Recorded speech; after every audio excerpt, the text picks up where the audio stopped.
नमस्कार दोस्तों, मेरा नाम है आशुतोष। आपका स्वागत करता हूं आपके अपने YouTube channel A to Z ई पाठशाला में।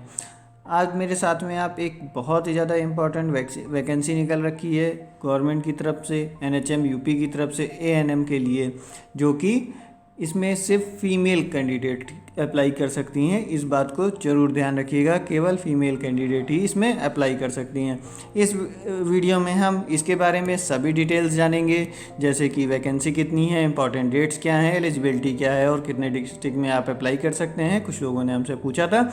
और उसके साथ में सैलरी कितनी है मिलेगी आपको, और सिलेक्शन प्रोसेस क्या है, डॉक्यूमेंट्स क्या क्या रिक्वायरमेंट होगी, ये सारी बातों पर जितनी भी इंपॉर्टेंट चीज़ें हैं आपको फॉर्म भरने के लिए, वो सारी बातें आप इसमें जान लेंगे। तो फिर इस वीडियो को बहुत ध्यान से देखिएगा, एक एक बातें आपकी इसमें सभी क्लियर हो जाएंगी। और फिर अगर वीडियो पसंद आए आपको तो इसको लाइक ज़रूर कर दीजिएगा, सब्सक्राइब कर लीजिएगा चैनल को, और कुछ लोगों को शेयर भी कर दीजिएगा जिसमें उन्हें भी कोई प्रॉब्लम ना हो। ठीक, चलिए शुरू करते हैं हम अपना लेक्चर। पहली बात जानेंगे इसमें कि हमारी वैकेंसी और क्या क्या डिटेल्स में मेन इम्पॉर्टेंट है। देखिए, सबसे पहले इसमें इम्पॉर्टेंट डेट जो है वो है हमारी 15 तारीख। जिस डेट से 15 सितंबर से इस फॉर्म को भरना शुरू हो गया है। आप इस फॉर्म को, आज तो 16 तारीख हो गई है, आप इस फॉर्म को अब भर सकते हैं। देखिए, लास्ट डेट का इंतज़ार मत करिएगा। आपको अगर फॉर्म भरना हो तो इसको जल्द से जल्द आप फॉर्म भर दीजिए, बिल्कुल भरिए, क्योंकि लास्ट डेट में बहुत बार लोग चूक जाते हैं और उनसे फिर बाद में पछतावा होता है कि हम फॉर्म इसको काश भर दिए होते। जैसे कि आपने UP SSC पेट का भी बहुत सारे लोगों ने भरा होगा, और बहुत सारे लोग लास्ट में आपने सुना भी होगा 1 महीना होने के बाद भी लोगों को ने फॉर्म नहीं भर पाए, तो फिर एक्सटेंड भी की गई थी कुछ डेट तब भी। तो इस चीज़ को ध्यान रखिएगा कि लास्ट डेट का इंतजार ना करिए, जल्द से जल्द फॉर्म भरिए। देखिए, वैकेंसी कितनी है आपकी, टोटल वैकेंसी है 5000 से ज़्यादा। ठीक, और जिसमें से अनरिजर्व वैकेंसी हैं 2484, और EWS के लिए हैं 463, OBC के लिए हैं 1381, और SC के लिए 1066, और ST के लिए 69 वैकेंसी हैं।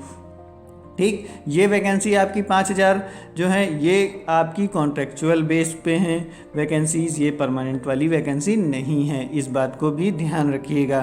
फिर आगे बढ़ेंगे इसमें, तो इसको जो है एक चीज़ क्या है मेन इम्पॉर्टेंट बात, इसमें आप एक फॉर्म, लास्ट डेट क्या है फॉर्म भरने की, वो है 30 सितंबर है। अक्टूबर ना समझने लगिएगा, 30 सितंबर ही इसकी लास्ट डेट है। 15 दिन का समय है आपके पास भरने का, इसलिए लास्ट डेट का बिल्कुल इंतज़ार ना करते हुए आप इसको फॉर्म को भर दीजिएगा। और उसके बाद में आप एक चीज़ और जान लीजिए। देखिए, फीमेल कैंडिडेट अप्लाई कर सकती हैं। दूसरी बात यह है कि आप जो है एक से ज़्यादा डिस्ट्रिक्ट में अप्लाई कर सकते हैं, ये पॉइंट में दे रखा है। Candidate can apply for more than 1 district and should fill separate application form for each district. हर एक डिस्ट्रिक्ट के लिए आपको सेपरेट एप्लीकेशन फॉर्म भरना पड़ेगा।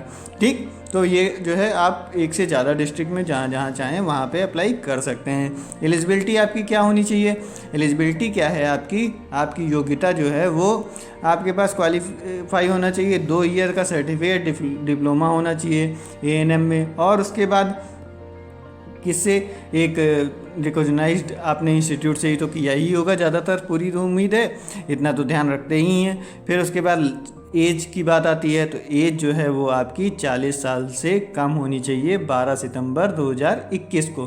ठीक, 12 सितंबर 2021 की डेट में आप 40 साल से छोटे होने चाहिए, तो आप अप्लाई कर सकते हैं ये। फिर उसके बाद रिजर्वेशन पॉलिसी जो है वो यूपी की गवर्नमेंट की तरह से अप्लाई होगी, तो मतलब आपको जो जो छूट मिलनी होगी, ये तो एक जनरल कैटेगरी के लिए दे दिया गया है कि आप 40 साल अप्लाई कर सकते हैं। ठीक, फिर उसके बाद इसमें देखिए सैलरी क्या मिलेगी। सैलरी जो इसमें आपको मिलेगी वो मानदेय मिलेगा आपको 12,128 रुपये, ये है आपको मानदेय मिलेगा। इसमें देख लीजिए, बड़ा कर दे रहे हैं इसको, ये लिखा है 12,128 रुपये, ये आपको मानदेय मिलेगा। ठीक, फिर उसके बाद में आगे बढ़ेंगे। इसमें ये सारी चीज़ें आपने जान ली। इसमें आपके पास में एक रजिस्ट्रेशन भी होना चाहिए, रजिस्टर्ड होने चाहिए आप, नर्सिंग वैलिड रजिस्ट्रेशन सर्टिफिकेट आपके पास होना चाहिए। ठीक, ये चीज़ है। फिर ये सारी चीज़ें आपको ऑनलाइन सबमिशन एप्लीकेशन के टाइम पर ये चीज़ें आपके पास होनी चाहिए, तभी आप अप्लाई कर सकते हैं। फिर आगे बढ़ेंगे, और चीज़ें क्या क्या इंपॉर्टेंट है इसमें ये जानते हैं। देखिए, इसमें आपको जो जितनी भी OBC सर्टिफिकेट और EWS SC ST ये सब सर्टिफिकेट आपको टाइम ऑफ फॉर्म फिलिंग के टाइम पे आपके पास होना चाहिए। ठीक, अब इसके आगे इनका क्या है, इनका देखते हैं सिलेक्शन प्रोसेस क्या रहेगा। सिलेक्शन प्रोसेस में इनको ये आपका जैसे आप फॉर्म भर देंगे, जब देखिए अभी आगे सिलेक्शन प्रोसेस में आएगा, आप जब फॉर्म भरेंगे तब उसमें आपको ये बुलाएंगे डॉक्यूमेंट वेरिफिकेशन के लिए। इसकी फ़ीस जो है वो एप्लीकेशन फ़ीस नील है। ठीक, कहीं कोई फ़ीस आपकी नहीं लगनी है। जब फॉर्म भर दिया जाएगा तब जो एलिजिबल कैंडिडेट वो एक डिसाइड करेंगे कि इतने मार्क्स के ऊपर जो शॉर्टलिस्ट किया जाएगा आपको, तो फिर वो आपको बुलाया जाएगा डॉक्यूमेंट वेरिफिकेशन प्रोसेस के लिए, DVP के लिए आपको बुलाया जाएगा। फिर वो जाएंगे, लोग सारे डॉक्यूमेंट वेरिफिकेशन कराएंगे और हर जगह 1:3 मतलब 3 कैंडिडेट एक वैकेंसी के थ्रू की अगेंस्ट में वेटिंग लिस्ट भी बनेगी। जब रिज़ल्ट आएगा आपका तो वेटिंग लिस्ट भी बनेगी। देखिए मिनिमम क्वालिफाइंग मार्क्स क्या दे रखा है उन्होंने, आफ्टर DVP डॉक्यूमेंट वेरिफिकेशन के बाद में मिनिमम जनरल वाले और EWS वाले 33% आउट ऑफ 100 में उनके मार्क्स होने ही चाहिए डॉक्यूमेंट वेरिफिकेशन में। फिर उसके बाद में मिनिमम 30 मार्क्स आउट ऑफ 30% मतलब कि इनके OBC के पास होने चाहिए। फिर उसके बाद SC ST के जो है डॉक्यूमेंट वेरिफिकेशन के पास उनके 24% मार्क्स आने चाहिए। और ये डिसाइड कौन करेगा, ये डिसाइड करेगा खुद। ये देखिए यहाँ लिखा हुआ है कि ये सब डिसाइड NHM खुद ही वहीं करेगा इस चीज़ को। Matrix decided by UP NHM based on educational qualification and experience के बेस पर इस चीज़ को डिसाइड करेगा कि आपके कितने नंबर बन रहे हैं। ठीक, ये सारी चीज़ें हो गई आपकी इम्पोर्टेंट। फिर उसके बाद में आगे बढ़ते हैं और देख लेते हैं। इसमें देखिए कोई TA DA नहीं दिया जाएगा आपको, वेटिंग लिस्ट बता दी हमने आपको कि बनेगी। और रिजर्वेशन जैसे होता है 5 साल 3 साल उसकी छूट मिलेगी OBC और SC ST सबको। ठीक, फिर उसके बाद में इसमें आप इम्पॉर्टेंट चीज़ है कि आपको क्या क्या चीज़ की रिक्वायरमेंट पड़ेगी जब आप फॉर्म भरेंगे। ठीक, जब वो देखिए 18 से 40 साल एज है और उसके बाद में 3 साल OBC को और 5 साल SC ST को छूट मिलेगी। ठीक, अब देखिए इसमें क्या है, अब इसमें एक चीज़ और भी जान लीजिए कि कौन कौन से रिक्वायरमेंट रहेगी आपको जब फॉर्म भरेंगे। तो इन सारे डॉक्यूमेंट की रिक्वायरमेंट रहेगी, तो ये आप ज़रूर अपने पास रखिएगा, जिसमें इन सब चीज़ को अपलोड कर दें। अपलोड करना रहेगा 10th मार्कशीट चाहिए होगी, 12th की मार्कशीट चाहिए होगी, ANM degree final year marksheet आपको चाहिए होगी, रजिस्ट्रेशन सर्टिफिकेट जो होगा वो आपको चाहिए होगा, फिर आधार कार्ड चाहिए होगा, एक्सपीरियंस सर्टिफिकेट चाहिए होगा। अगर कास्ट सर्टिफिकेट आप OBC SC ST किसी से भी हैं तो उसमें वो सर्टिफिकेट चाहिए होगा। EWS के लिए अप्लाई कर रहे हैं तो आप EWS सर्टिफिकेट चाहिए होगा।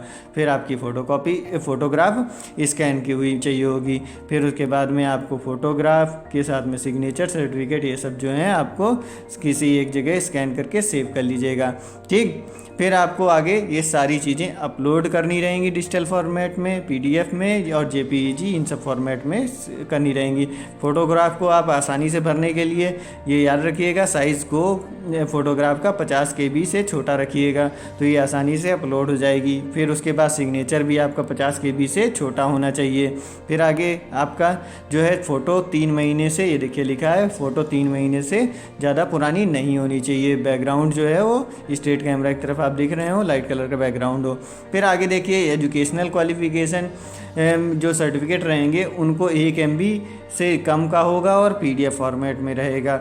ये जितनी भी आपकी इंपॉर्टेंट इससे जुड़ी हुई चीज़ें थी वो मैंने आपको इसमें सारी बता दी। तो इसको अगर आपको फॉर्म भरना है तो जल्द से जल्द इस फॉर्म को भर दीजिएगा, जिसमें आपको बाद में पछताना ना पड़े अगर फॉर्म नहीं भर पाता है तो।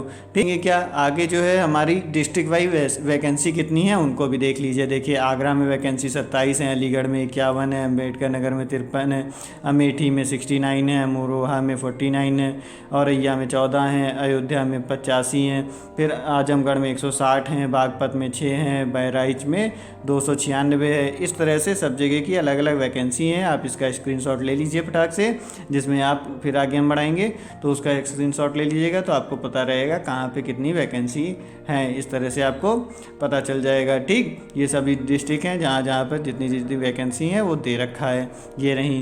ठीक, ये हो गई आपकी टोटल 5000 वैकेंसी इस तरह से। ठीक, अब जो है मिलेंगे अगले लेक्चर में। अगर वीडियो पसंद आई हो और अगर वीडियो पसंद आई हो तो इसको लाइक कर दीजिएगा, सब्सक्राइब कर दीजिए चैनल को और कुछ लोगों को शेयर भी कर दीजिएगा। नमस्कार, धन्यवाद।